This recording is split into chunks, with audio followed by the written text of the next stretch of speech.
Welcome to the Masters of Search podcast. Today we're kicking off a new format and we're calling it Monthly Landwehr. That's why my guest today is Malte Landwehr, CPO and CMO at Peec AI, one of the leading AI search analytics platforms from Berlin in Germany, where also Radiant is located.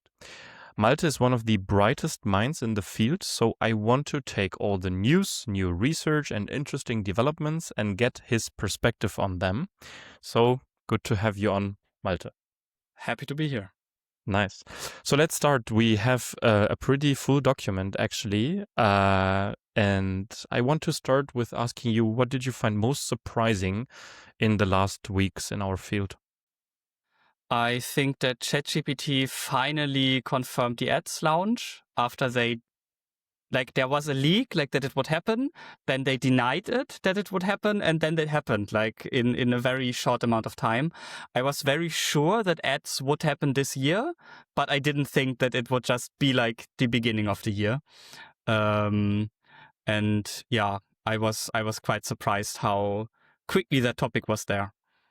And were you surprised by the format? So how the ads will look like in the end?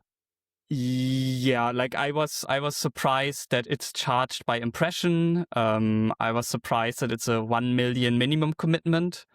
And I thought they would start with just shopping ads. So in this, you have the shopping slider, right? The shopping carousel. And I thought, what is the advertisement that has the least impact on user experience?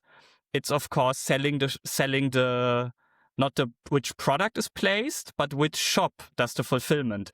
Because if I just do the checkout directly in ChatGPT, or if an agent does it for me, I don't care if it's Amazon or Walmart or Target sending the package. So I thought that's where they would put the first ad, and it wouldn't even feel like an ad as a user. But seems that they are going a very different route, with very minimal tracking and measurement in place. I still believe long-term advertising LLMs has huge potential because you can target people at incredibly detailed and sophisticated ways at points where they are willing to make a decision. And then the price per impression is also not that crazy. But yeah, I thought it would look different. And do you think that advertisers will accept that they basically, at least from what we know so far, basically don't get any information like we know, for example, from Google Ads and the likes, where we can get like search term data. So obviously a lot of that is also now not available anymore due to whatever reason Google has. But do you think advertisers will accept it long term? I think many advertisers will not accept it. They will want to see some form of reporting and details. But I also believe there will be some companies who will get a huge discount, maybe are promised some other form of partnership, and then ChatGPT can proudly say, yeah, we have, I don't know, Target or Zappos or whoever now advertising with us, or Nike or Adidas. But I don't think that advertisers will be like, I want this, I need this. The package doesn't seem good enough for that yet. But maybe the first couple of cases will be super successful and then everybody wants it. And once you reach really large levels of advertising, you have to mistrust any reporting you get from a vendor anyways, right? You have to do a lift study, a blackout test, something like that to really understand how big the impact is. Now, I can imagine that a lot of people saw LLM optimization, GEO, AEO as basically being an organic play because it has been an organic play so far. So what do you think, or what's your expectation? How will it impact organic visibility? I mean, it's probably not good for organic visibility, but I expect that overall the usage of LLM-based answer engines will increase so much that it's totally fine that some of that, like the cake is getting bigger and some of that pie will go to the paid side. And in difference to traditional web search engines, there's a segment of users that is paying money, and sometimes significant amounts of money every month. And especially the most valuable users are paying money. Like, I don't think any serious person who doesn't pay for at least one LLM. And I don't think that they want advertisements in there. So I think it will be a different play than Google. We will not see as a logged-in user for advertisements before we can see the answer to our prompt. That will not happen. Maybe there will be like a free a version of something where that happens, but I don't think that is the vision for ChatGPT or for Gemini or Claude or Grok or any other proper player in the field. That's probably a good addition because so far, from what we know, the rollout will start in the free product and in this low-cost subscription tier, ChatGPT Go. I think we don't even have this in Europe, right? I think it's I only knew it from India, and maybe it was also in other Asian markets, and then recently it was launched in the US. Yeah, I guess it's similar to the cheapest Netflix tier, for example. It's just that OpenAI is speedrunning this, and they are adding the ads very quickly. They are adding the paid, but still with ads tier very quickly. Like the whole evolution is much faster than previously. And do you think it's connected to like the overall public pressure that has been put onto OpenAI with the big hardware investment commitments and then like the let's say criticism or skepticism about OpenAI's revenue trajectory and the whole planning? So do you think it affected it in any way, or is it just they're just calmly executing on the roadmap they had anyway? I mean, if we look at it completely rationally, if you believe that you can reach AGI, so really general artificial intelligence, right? Then you can get so much value out of that making a few billion with advertisements here or there, it shouldn't matter. So either it's to appease the markets, maybe it's to prepare for an IPO that they can say, oh, look, our advertisement business grew 10x in the first 3 years. And if this continues for another 10 years, we will be profitable. Otherwise, I don't know. Or they've given up on their AGI vision or have realized that it's far in the future. But yeah, I don't think that in the first couple of years it will make a significant dent. Like they will still spend so much money on data centers and compute and electricity. Is it just me, or do you also feel like the criticism has been mainly directed towards OpenAI and not so much, for example, against Anthropic? Whereas from my perspective, actually, Anthropic also, compared to Google, hasn't figured out the whole monetization side yet. Maybe they're a little bit better in terms of business and enterprise customers, but like, was it just my impression that OpenAI basically got all the punches, so to say?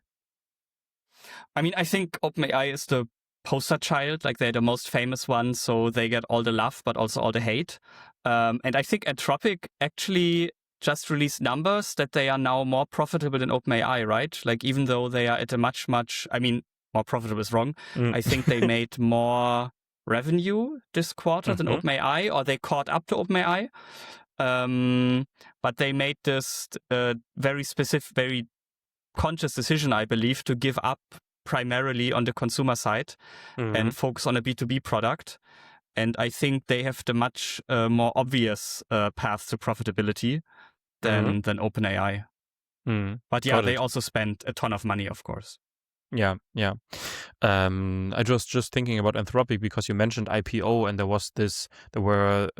was reporting on Anthropic having hired a law firm in the US that has already brought a couple of companies public, and that they might be preparing for that, and they might actually be quicker than OpenAI. Do you have any thoughts on that? Is it in any way meaningful to you? It's not really something I think about regularly. I could imagine that Anthropic, just because their goal seems to be more tangible and more reachable in a limited amount of time. I think they are the more obvious IPO candidate because public markets usually hate it when you are unprofitable for a long amount of time. Like Amazon is the one who famously did it for many years, but they were also sometimes punished for it. And I could imagine that Anthropic has an easier time raising money on the public markets versus OpenAI. Unless OpenAI had gone public like half a year ago, then there was still enough hype. But I think the hype is dying down. People know that Gemini is gaining traction. Early adopters are starting to use other things. So I think the hype IPO window, where they could have maybe done a SPAC or something, is over. And so I think they will stay private longer than Anthropic, actually. Got it. Speaking of Gemini and Google, our big friend G, OpenAI actually announced their so the document is like our approach to advertising and expanding access to ChatGPT. This was on January 16th, and actually on January 11th, our Google friends also announced something. They announced their own protocol, the Universal Commerce Protocol, compared to the agentic commerce protocol that OpenAI had announced earlier. And they basically, together with the protocol, announced a new checkout feature on Google product listings in AI mode, and also something called Business Agent. What are your thoughts on these efforts from Google in also bringing ads and bringing further monetization to AI mode? I mean, I think the introduction of the protocol and what they bring to AI mode and when is, I would see it a little bit separately. Because the protocol is really about, it's part of the engine that might power commerce in the future, not just on Google, but it could also influence how Crate and Barrel is integrated into DeepSeek, right? Like it's an open protocol, everybody can use it. And I think Google wants to shape things in a way that is good for Google. And they have been very good at this. If you look at strategy in the past, right? They positioned Android to make sure that there's not just one open source, one mobile operating system. They pushed Chrome browser in exactly the right moment to make sure we don't live in a world that is dominated maybe by Internet Explorer and Safari. And also they gathered a lot of data with these things. And I think in general, Google wants to do things that are good for Google, not things that are good for the internet. And things like when they pushed HTTPS, when they pushed Core Web Vitals, of course that was good for the internet, right? Everything became more secure and faster, but it also led to people spending more money on the internet, and that is something where Google participates. And I believe they are pushing all of these protocols and open standards because they believe they will be one of the companies that basically sell the shovels when we are all having our gold rush. So I think they have an hypothesis there. I have not fully mapped that out, how that works, but they would not have done that if they didn't believe that they have outside benefit from that. And maybe it's just to prevent that somebody wins with a closed system. Got it.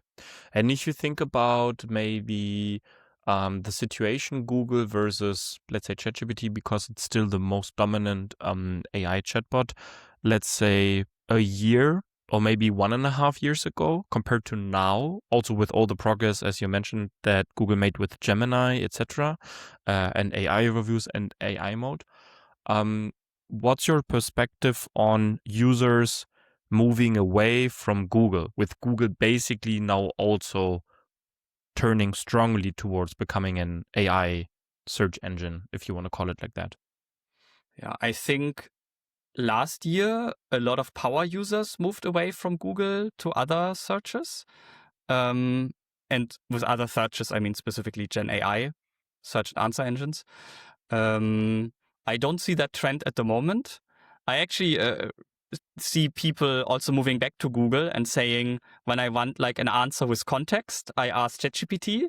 And when I ask something embarrassing that I don't want ChatGPT to know about me, or when I have a question where the context doesn't matter, I just ask Google and click on AI mode.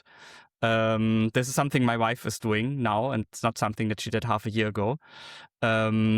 So based on anecdotal evidence, but of course, like I live in a bubble, I don't see this trend of people moving away from Google right now. I think a couple of early adopters moved away and largely stayed away.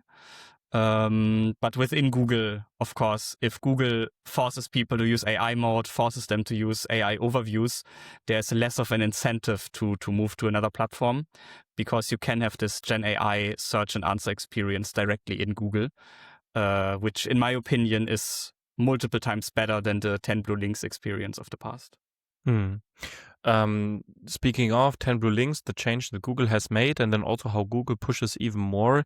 I just recently discovered by accident, when I searched for something around my new Swift bike, like my indoor cycling trainer, I got an AI overview on Google, and it was like fairly helpful. And then I somehow accidentally clicked on see more, or I don't know actually what the button said. It did not say explore this deeper in AI mode. It says this now, but when I clicked on the button, I was immediately taken into AI mode for a follow-up question. What do you think? How will this change the adoption of AI mode? Will it like skyrocket now because people experience this new product and see like the true value of it? I don't know if Google has rolled this out globally or if it was an experiment. I haven't checked that. I used to, until 6 months ago, I used to run like hundreds of screenshots every day of Google search result and look at them. And then I would have had very good data on this. Why did you stop? I switched my job.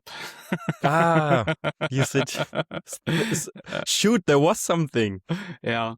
It was something we did for our lawsuit versus Google, but different topic. Yeah. Where were we? Adoption of AI mode. I think AI mode adoption is increasing every month in both the US and Europe. Like, it lagged a little bit behind in Europe because it wasn't really released everywhere, but then it made like a jump in 1 month or 2 months and basically caught up with US adoption. And I think it will continue to grow every month. I don't know if Google has an incentive to push a lot of users quickly into AI mode. Because I don't know how well they monetize it right now. I think the main monetization strategy I see is then when a brand is mentioned, you click on it and it triggers a regular brand search in Google. And as we know, since the lawsuit in the US, this is where Google makes the money. Like, Google doesn't make the money because people search for, I need a cab. Google makes money because people search for Uber, and then Uber has to pay the Google tax, and which means doing advertising for their own brand name. And maybe that is enough already to monetize AI mode, but I don't know. So I think it will grow rather gradually than Google now pushing 20% of people into it. Okay, but I have to dig into the one thing you mentioned a little bit deeper. So basically, if we all, like, very hypothetical thought experiment here, if all advertisers would agree that we do not bid on each other's brands, so let's say one of the competitors from Peec AI, if there are any, would bid on your brand, and you would then bid on theirs, and you both would agree mutually, okay, let's not do it, it's just paying the Google tax, then basically the majority of Google's monetization would go down the drain. I mean, a lot of competitors are bidding on our brand and sometimes also using our brand name in their ads, which we, of course, then have to complain with Google. So first of all, if the market leaders do it in Germany, I think it's a Kartellrechtsverstoß. Like, it's anti-competitive behavior, basically. Yep. You are forming a group and then making an agreement to not do something. It's like when companies say, okay, you get the East Coast, I get the West Coast, and we never compete on price or something like that. It's not really well perceived by regulators and other overseeing authorities in most countries. But in theory, yes. But of course, if you look at it with game theory, there's a number 16 in the market. And they either go bankrupt by the end of the year or they get some growth. And nobody searches for their brand. So what they will do? They will bid on other people's brand, right? And then people are, okay, now somebody is bidding on my brand. Okay, now I also bid on other people's brand. And then suddenly everybody is bidding on everybody else's brand again. And I actually think if I was Google, and nobody was doing the bidding for the brands, I would just show on brand searches a big box like these are recommended alternative brands, and the only way to get it away is if ads are running, and like it's very easy for Google to force people to do brand bidding, and after fighting a 5-year legal battle against Google, I have seen that they can come up with very, very smart solutions to fulfill some criteria, but then in the end, it's actually good for them. I would say it's one of the things where Google is the best in the world at, to have these sneaky solutions. Some people might remember the Google shopping verdict from the European Union, where they had to open it up. So their solution was to give agencies vouchers for free advertising. So thousands of agencies launched these fake price comparison websites that never received visitors from anywhere else but from Google Shopping. But Google Shopping could say, yeah, we have a lot of price comparison sites in Google Shopping now. And sorry, it wasn't vouchers, it was a permanent discount. Yeah, I remember that the whole CSS 20% CPC discount, etc. Yeah, I mean, if there are billions of dollars on the line, you get creative. This is probably the incentive. Okay, so speaking of the whole, basically Google versus other platforms and people moving away or not moving away, I just took a look at the State of Search report, Q4 2025. It is compiled by Datos, which is a SimilarWeb company, and Sparktoro, which is an audience research platform founded by the famous Rand Fishkin, who once, 20 years ago, founded Moz, for people that still know it. What I found quite surprising, and I would like to get your opinion on it, is that if I'm looking at the data, obviously, it's desktop data. So my first question beforehand would be, do you think it's reliable and that it can also act as a proxy to mobile data, or if mobile would look completely different? But then second question would be, have you also been surprised that traditional search is actually growing, like from Q4 2024 to Q4 2025? Because I wouldn't have expected that.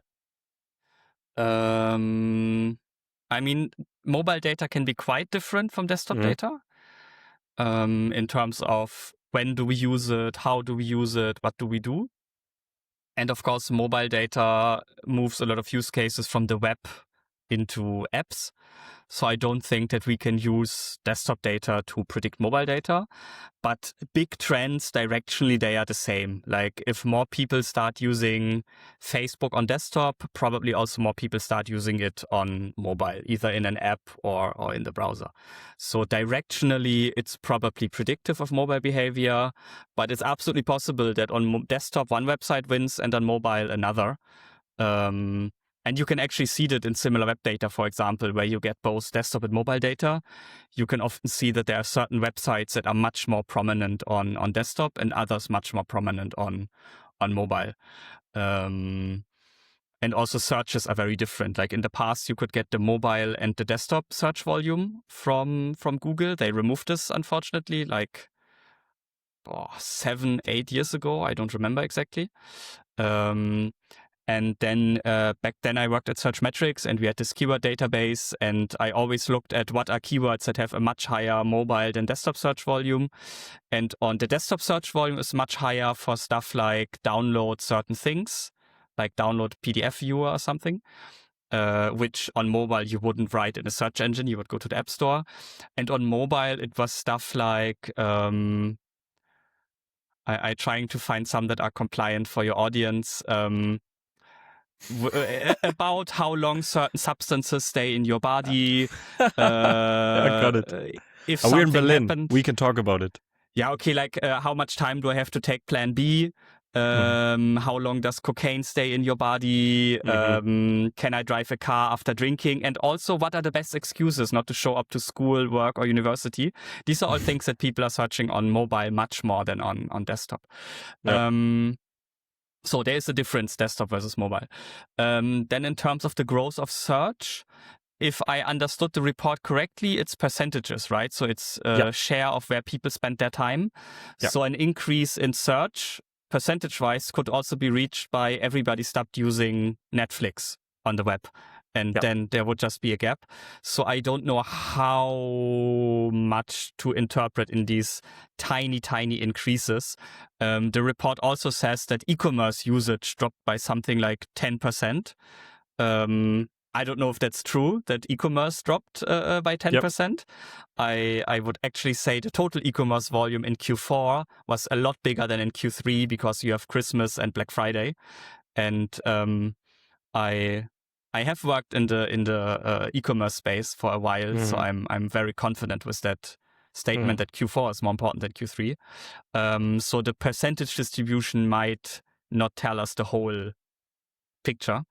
So I don't know if I would support the statement that search grew. I would say it didn't go down or grew in any significant manner.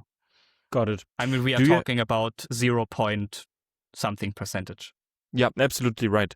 Do you have any other data, specific sources, specific tools you look at to understand basically the distribution between people using Google, people using ChatGPT, people using Perplexity? We still have to talk about Perplexity in a second also, but is there anything you look at?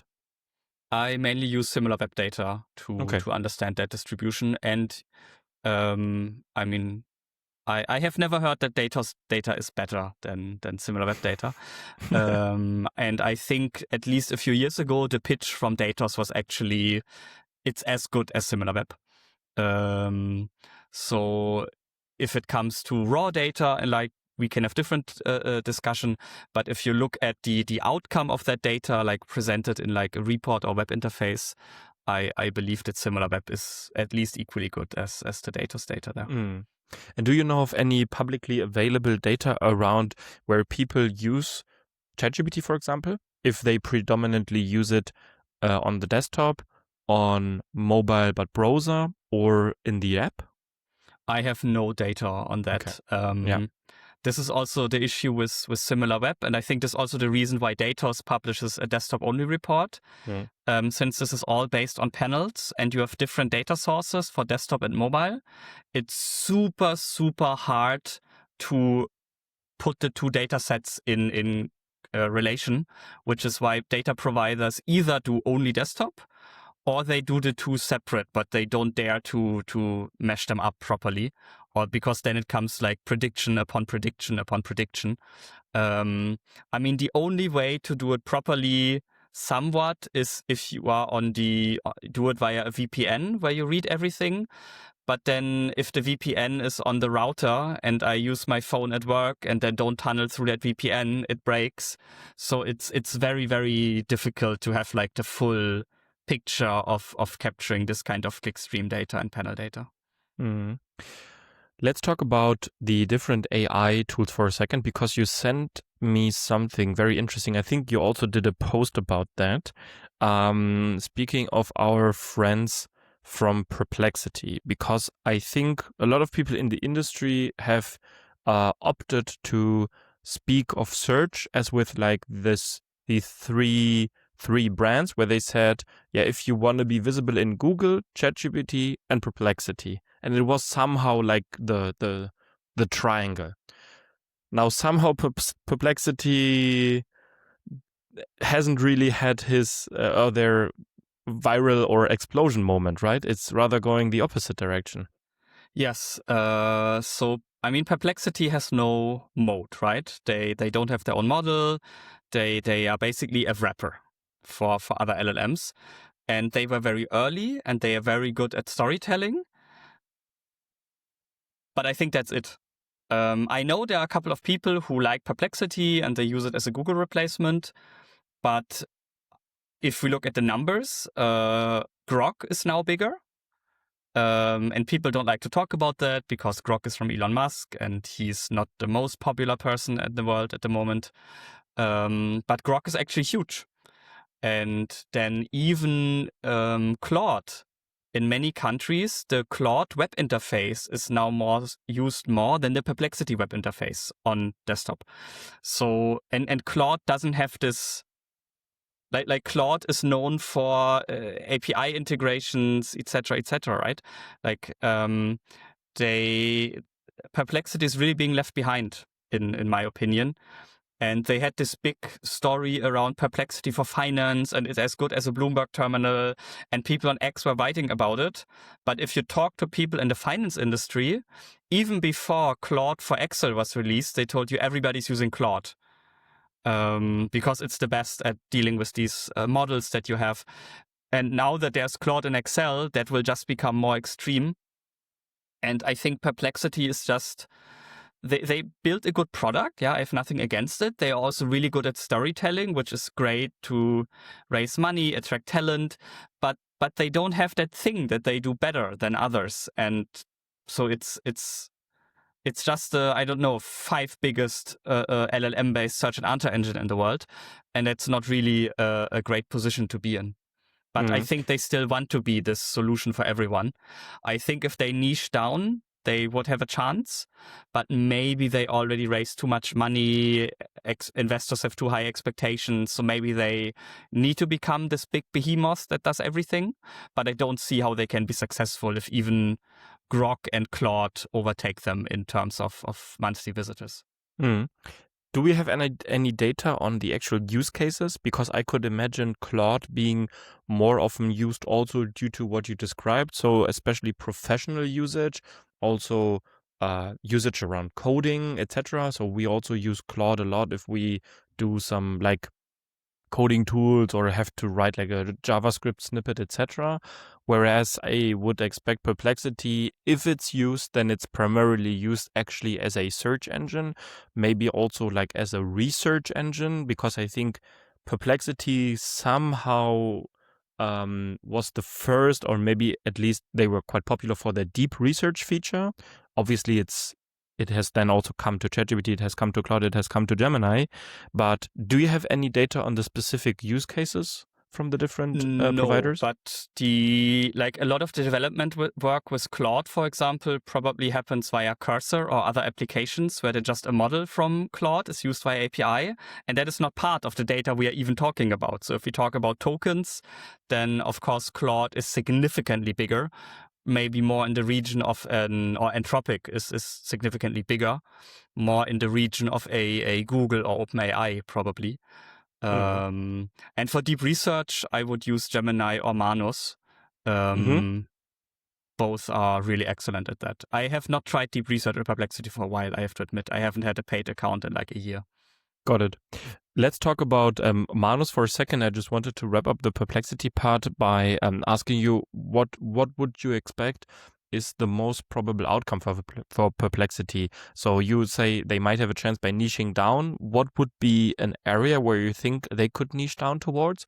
Or do you think the myth that has somehow been reported about that Perplexity might be bought by, was it Google? I think it was maybe Google, but that basically they will do a strategic exit to whoever also plays in the I field. don't know why anybody would buy them. They what do they have? They have a user interface and apparently a losing strategy.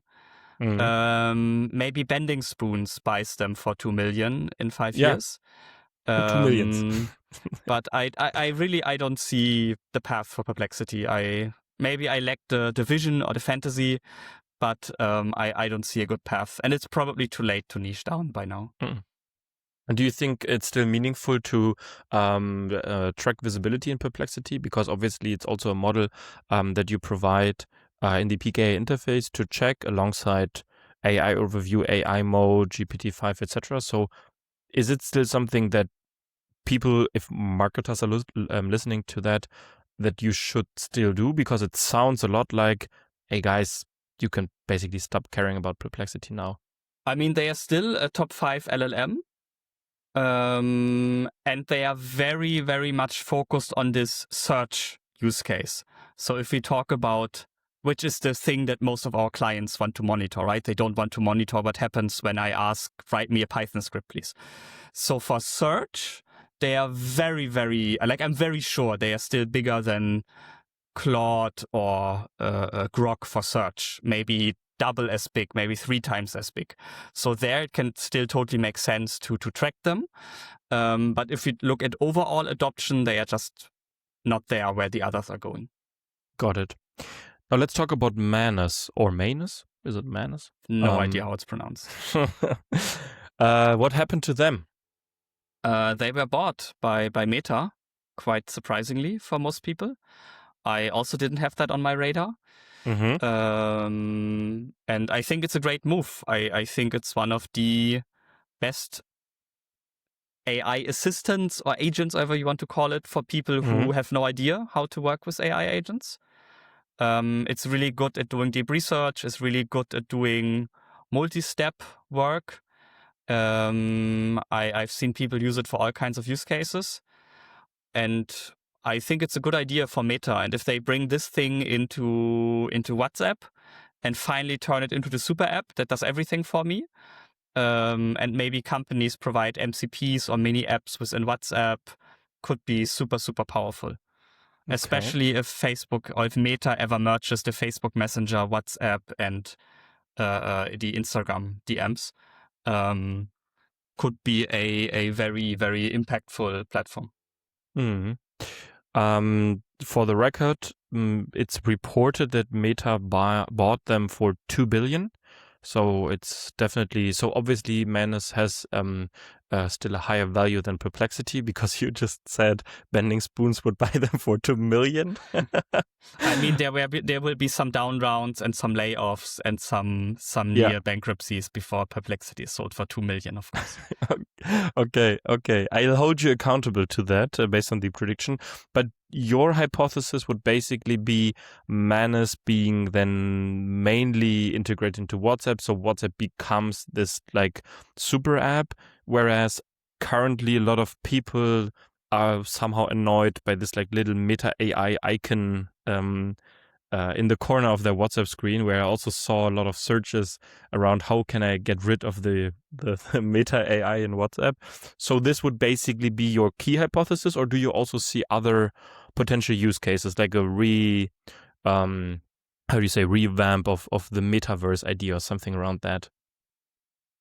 It's the only use case that I see where I'm sure it makes sense. I don't know if Meta wants to build another big brand. So it could end up on the Meta AI, in the Meta AI, or in their messengers. I think those are the two places where it makes sense. I don't think that building Manus now into another $1 billion product makes sense for them. Also, it doesn't really fit what they are, which is a bunch of consumer apps, right? And then, of course, there's the B2B side for advertising. But I don't think they will build this like standalone agent product. I think they will integrate it with something to leverage what they have. And do you think it's worth trying out Manus if people haven't done already? Yeah. Yes. Do you have a favorite use case? I've not used it enough, but whenever I've used it, I was impressed, especially in comparison to ChatGPT and Gemini. Okay, got it. You also threw something else my way, which I have honestly never heard of before, which is CharacterAI. And this CharacterAI is now supposedly having 500 million monthly users. What's going on there? Yeah, I think it was 500 million monthly visits on desktop. Yeah. Yeah. Which is more than Perplexity. It's nail in the coffin. It's a companion chat app. It's similar to JanitorAI, ChubAI, Crush on AI, AI Dungeon. All of these basically consist of a chat interface where you can chat with a fictional character. And people are using it based on clicking around on their websites. I believe a lot of these chats are of a somewhat romantic nature, maybe even erotic nature. And their average duration time is crazy. Like on the typical LLM-based search and answer engines, people spend an average of like 7 minutes per visit on desktop. And on these companion apps, it's like 14 minutes. And you can also look at the profiles of the most successful characters, and some of them have millions and millions and millions of lines of chat. Half the visitors are women, which is always for advertisers very attractive because many websites are male dominant. And 50% are under the age of 25. And probably a lot of them are under 18, which is then a little bit more problematic for advertising, depending on where you are. Like in many parts of Europe, it's not a problem. In the US, it's a potentially very big problem because the laws are stricter to protect children there. And one of my hypotheses is that you could use this to manipulate people very well. Because let's say I'm Coca-Cola. I could go to the top 5 creators on CharacterAI who are probably responsible for 20 of the top 100 character bots and tell them, whenever somebody asks, what drink should I get or what's your favorite drink, say cola, not Pepsi, which I believe would be much, much, much more effective than running an advertising banner. Or if you are a cigarette company, you could say, tell the children that smoking is cool. Like, please don't do that. So if we ignore legality and moral constraints, I think that a bad actor could really abuse this to a very, very large degree, especially because the target audience is so young and so engaged and forms like an emotional connection to a fictional character. So I see it a little bit concerned that these applications are so big. And I believe the fact that these apps are so big, like the fact that CharacterAI is bigger than Perplexity, is the reason why both Meta and OpenAI have pushed so much in direction of unrestricted companion chat experiences. Like Meta had this very explicit guideline, like how sexual can it get with an adult, how sexual can it go with an underage person. ChatGPT has said that they want to now guess the age of the users and then put certain restrictions in place. So I believe this whole companion chat topic is something that, especially for Meta, is very, very, very relevant because it's a place in where especially young people spend significant amount of time. And do we know anything about how, for example, a character AI is currently funding themselves? If they have any revenue streams or if it's just like venture capital or something else? I didn't research in detail. Didn't CharacterAI have one of these fake exits? I have no idea. I'm just curious if, because, I mean, what you just described sounds absolute, so it makes absolute sense. But it's still, so obviously CharacterAI has raised money from Andreessen Horowitz. Yeah, like they had this fake exit to Google where Google paid them like $4 billion for licensing, and then the founders and some key employees went to Google, which is right now the only way how Google and other companies can make acquisitions in the US because of some very, very stupid regulation that they put in place there. And I think CharacterAI was actually the first or second of these that got a lot of media attention because it looks weird, right? You basically, the founders abandoned the company. So I have no idea about the current ownership structure or anything. I didn't look into that. And could you imagine that's something as you described, like with, so to me, it basically sounds like influencer marketing reimagined with AI characters, where basically, I mean, if we think about it, what you just described, let's put aside the cigarette and the other things. Let's just talk about the Coca-Cola versus Pepsi example. This doesn't feel like overly bad. So it's just, okay, there's a brand preference and people buy Coca-Cola or buy like Coke and drink this stuff anyway. So, and now also there are people on Instagram that have like millions of followers and they advertise for a certain brand and nobody really feels like, hey, this is a bad thing. So is it basically influencer marketing 2.0 then? It could definitely turn into that. And maybe if you get a good video generation model running, You could even create like short clips for these characters, and then you could have like your TikTok style feed with short videos from your favorite chat characters, maybe visualizing some of the chat experiences you had with them. That could be like another layer of addiction to make people even more stuck in these experiences. Malte, last question, because I know we are a little bit constrained on time today. I saw an announcement from Google. It was just a week ago that they will bring personal intelligence into AI mode in search.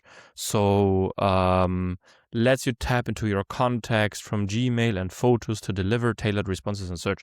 And I know there also has been a lot of like talk and discussion about if search and if like search in AI interfaces gets more contextual and gets more personalized, how relevant is then, for example, prompt tracking? So I could imagine that you also have like an opinion on that. What do you think? How much will actually search, no matter if it's Google or ChatGPT, change if it becomes truly personal with all this additional context? Potentially a lot. But if you look at Bing, they've been doing this for many, many years. Like everybody who works at a large company that is on Microsoft 360 or whatever it's called right now, if you accidentally open Bing and search something, it shows you on top this box where it searches through some internal stuff on, I don't know, your Microsoft Teams contacts or something. I've never ever used that. A couple of times I got scared. I was like, whoa, what is this internal document doing there? And I was like, okay, I accidentally went to Bing. So depending on how you do it, it could be a tiny thing. It could also be huge. I think what matters is, are you connected to all the relevant things? Like for me, if it's not connected to, like at work, to Linear and Notion and Gmail, I don't need it. If just one of these is missing, it's already not super relevant. So if somebody has all of their stuff on Google, of course, can be super interesting. But I think there's also two very different experiences. Like I want to chat about a problem I have and have perspective.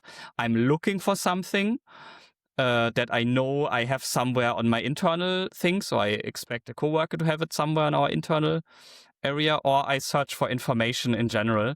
So we will have to see where they manage to merge it to decide if you want it or not.